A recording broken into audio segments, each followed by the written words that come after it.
I'd like to thank everybody for joining me today. Today, I want to talk about, helping our clients with their buy-sell agreements. As we look at the transition planning that our clients need, we want a result and having the right buy-sell agreement so that if there's a death, disability, or those things in the business, we know that we're going to have a result that's expected, and we have that transition plan already planned out to where it will fit right into the rest of our clients' planning. As you think about transition planning, you know, 100% of our business owners are going to exit their business at some time. And 50% of those transitions are most likely going to be a forced exit. They aren't planned, they're involuntary. And we have to make sure that we work with our clients to make sure that buy sell is properly drafted and planned out to get the right result. So I like asking clients, are you ready for the transition of your business? Don't ask them when they're going to retire. It's, are you ready to transition your business? Because they may not want to retire. They might want to work the rest of their life in their business and then have it pass to family or other business partners. Whatever it is, we need to open up that conversation and have a good conversation with our clients. I also like to ask them, when's the last time you looked at your buy sell agreement? We review taxes, we review stock portfolios. We should be reviewing our life insurance. We review all of these different plans. Why are we not reviewing the buy sell agreement? Because this affects so much of their wealth that's tied up in that business. So is that document going to meet what their goals and objectives are today?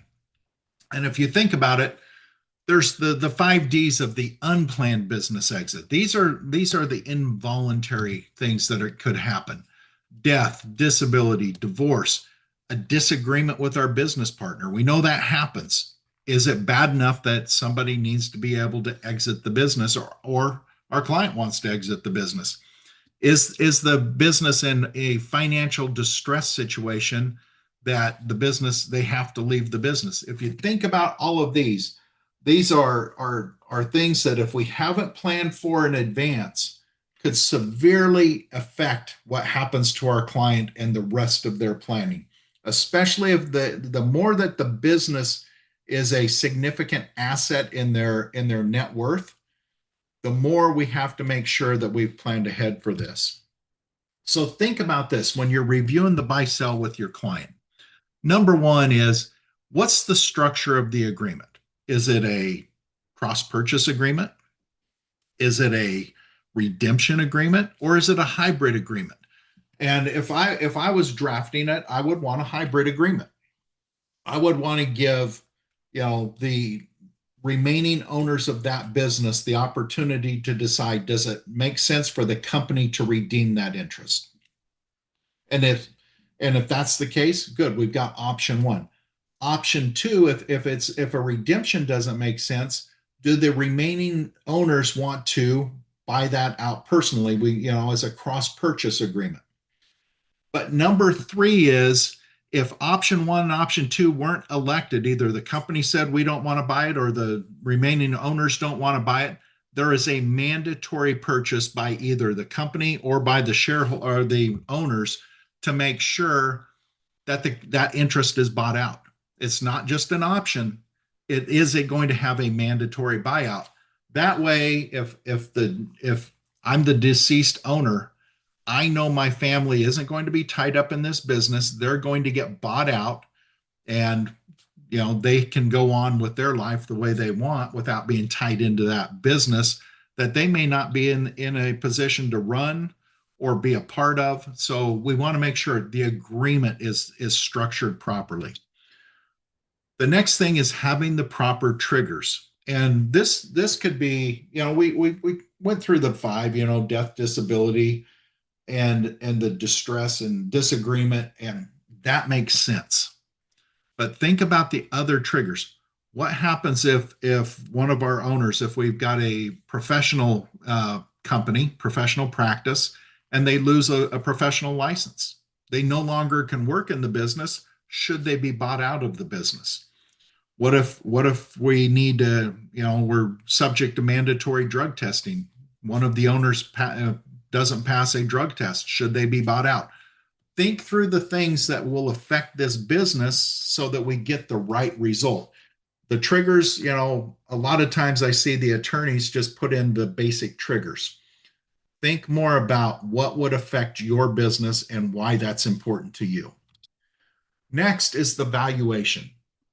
And I think this is one that I see a lot of attorneys when they draft it, they kick the can down the road. We don't want to take the time or effort to figure out how to value this company now. And so they say when the death happens, let's just, hire one, two, or three appraisers and figure it out then. Well, that's not planning. That's just, reconstruction after the accident happened. So if you think about proper planning, we're going to get a valuation now. What is the company worth? And I like having a formula. If we have that formula, no matter when the trigger is becomes effective, we now just fill in the blanks and finish the math problem, and we have the value. So you can either have a valuation now, you can have and update that valuation on a regular basis. You can have some kind of a formula figured out so that we just have a math equation when the trigger happens. Or you're going to be forced into, in the worst of times, arguing with appraisers what's the right value. And a lot of times what I'll see is the let's say the deceased shareholder's family, they hire an appraiser. The remaining shareholders they go out and hire an appraiser. And between those two appraisers, they appoint a third appraiser. That way we don't have a tie. Well, if you think about it, what did we just do? We now have to hire three professional appraisers to appraise a business that we could have taken care of this early on, made an agreement how we want this to work, so that when those triggers happen, the valuation takes care of itself. And we're not arguing at the wrong time on what those values are going to be. Finally, it's how are we going to pay for this? This is where the rubber hits the road. And if you're buying my family out, I don't care. I want them bought out. I've agreed to, the structure of the buy-sell agreement, the triggers, the valuation. Now I want my family to be bought out. Well, do I want them to be subject to a 10-year installment payment? If it's installment payments, and that's a default that I see from a lot of attorneys when they draft these, they'll put in there and say, well, we're going to just pay this out over 10 years with interest. Well, think about this. Do I want my family to wait 10 years to get all of their money from this business? Maybe, maybe not. I could be okay with that. Or do I want my family subject to the ups and downs of that business if I'm no longer there to control or run that business? Now I start looking at that and it's like, I don't think I want my family subject to the ups and downs of the business anymore. And that's where life insurance can come in. Life insurance, can be set up so that if one of our owners dies, the life insurance comes in, pays off the family. And the nice part of this is the purchasing owners haven't had to earn the money, pay the tax, and pay off my family with a net amount after tax. They've now leveraged that with an insurance policy, with a death benefit, taking care of the problem with leveraged money. So when we look at the payment, we want to look at, are there ways we can leverage with life insurance, disability insurance, disability buyout? All of those things help us leverage our dollars today to take care of that buyout in the future. If we don't leverage that money, we're going to be stuck with some kind of an out-of-pocket payment. Remember, that out-of-pocket payment has to be paid with after-tax money. So the remaining owners have to earn the money in the business, pay the tax, use the net after-tax money to buy out, in this case, my family. So think through the best way to create that payment. I'm not saying that we have to cover it 100% with insurance, but having some of that covered with insurance reduces that burden on the remaining owners. So I appreciate everybody getting on. If you have questions, reach out. If not, we'll talk again next week. Thank you.